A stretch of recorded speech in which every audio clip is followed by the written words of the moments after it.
آغا جواد نقوی نے حضرت زینب کے شوہر نامدار جناب عبداللہ ابن جعفر طیار کے متعلق گفتگو کرتے ہوئے کچھ نکات بیان کیے۔ انہوں نے کہا کہ حضرت عبداللہ میدان کربلا میں اس لیے نہیں تھے کیونکہ ان کے اوپر معاویہ کی سیاست اثر کر گئی تھی، یعنی معاویہ نے ایک سیاست کے ساتھ انہیں اس بات پہ آمادہ کر لیا تھا کہ ان کا مرتبہ امام حسین علیہ السلام کے برابر ہیں، اور اس لیے انہوں نے یہ سمجھا کہ میرے لیے میدان کربلا میں شرکت نہ کرنا میرے مفادات کے لیے بہتر ہے، اور میری رائے بھی امام کی رائے کے مطابق ہے۔ تو جناب آج ہم ان کے اس کلیم کو دیکھتے ہیں کہ ان کا یہ کلیم کس حد تک ٹھیک ہے۔ سب سے پہلے ہم جناب عبداللہ ابن جعفر طیار کی شخصیت کے لیے دو احادیث آپ کے سامنے پیش کرتے ہیں۔ حدیث نبوی ہے، یعنی رسول پاک نے جناب عبداللہ کے لیے فرمایا کہ عبداللہ ابن جعفر طیار خلق میں، سیرت میں، اخلاق میں مجھ سے سب سے زیادہ قریب ہیں۔ اور اس کے بعد جناب مولا علی علیہ السلام نے فرمایا کہ عبداللہ ابن جعفر طیار نہ ہوتے تو جناب زینب کی برابری کا کوئی نہ ہوتا۔ مطلب جس طرح جناب عبداللہ ابن جعفر طیار عالم غیر معلم ہے، اسی طرح ہی جناب زینب عالمہ غیر معلمہ ہے۔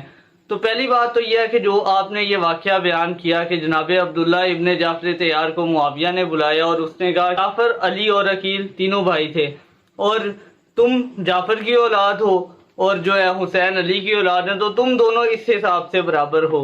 ہاں، ماں میں تم برابر نہیں ہو کہ اس کی جو والدہ ہیں وہ سیدۃ النساء العالمین ہیں۔ تو سب سے پہلے بات تو یہ ہے کہ اس کے بارے میں یہ ہے کہ ہم جناب عبداللہ کی امام کو کیا سمجھتے تھے، اس کے بارے میں ہم دو واقعات عرض کرتے ہیں۔ امام حسن علیہ السلام مسجد نبوی میں بیٹھے ہوئے تھے اور ایک فقیر نے آ کر صدائے استغاثہ بلند کی۔ امام حسن نے انہیں 50 درہم عطا کیے۔ اس کے بعد وہ امام حسین علیہ السلام کے پاس گئے تو امام حسین علیہ السلام نے انہیں 49 درہم عطا کیے۔ اس کے بعد وہ جناب عبداللہ کے پاس آئے تو جناب عبداللہ نے انہیں 48 درہم عطا کیے۔ مطلب نہ برابری کی نہ تقدم کیا، زیادہ بھی دے سکتے تھے اور برابر بھی دے سکتے تھے، مگر ان تینوں شخصیات نے یہ بات واضح کی کہ امامت کا مقام کیا ہے۔ اس کے بعد ہم ایک اور واقعے کی طرف اس کا اشارہ کرتے ہیں، وہ امام حسین علیہ السلام کے متعلق ہے۔ تو وہ واقعہ یہ ہے کہ معاویہ نے جناب عبداللہ ابن جعفر طیار سے ان کی ایک بیٹی کے لیے یزید کا رشتہ بھیجا، تو جناب عبداللہ نے صاف طور پر کہا کہ ہمارے گھر کے رشتے کون کرتے ہیں، وہ سید الشہداء امام حسین علیہ السلام طے کرتے ہیں، یعنی انہوں نے یہاں پہ بھی تقدم نہیں کیا۔ اب ہم آتے ہیں کہ جناب عبداللہ جو ہیں وہ میدان کربلا میں کیوں نہیں تھے، انہوں نے کیوں شمولیت اختیار نہیں کی۔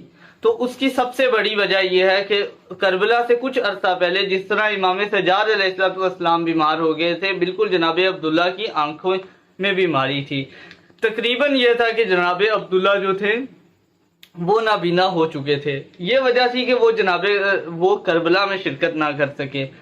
کربلا کے لیے قافلہ روانہ ہوا اور ایک منزل ہی اس نے طے کی تھی، تو امام حسین علیہ السلام نے قافلے کو روک دیا اور کہا کہ میرا مہمان آ رہا ہے۔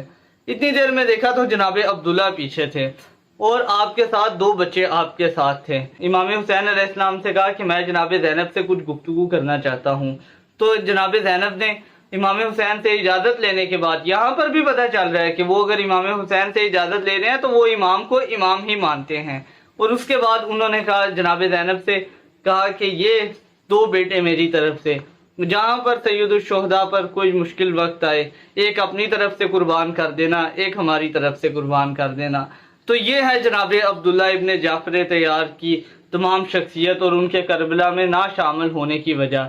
یہ بالکل غلط ہے اور یہ جناب عبداللہ کی توہین ہے، اور ان پر یہ الزام ہے کہ انہوں نے کربلا میں اس وجہ سے شرکت نہیں کی کہ وہ اپنے آپ کو امام حسین علیہ السلام کے برابر سمجھتے تھے، اور یہ باتیں ہم نے تاریخی طور پر مختلف واقعات کی روح سے رد کی ہیں۔ شکریہ۔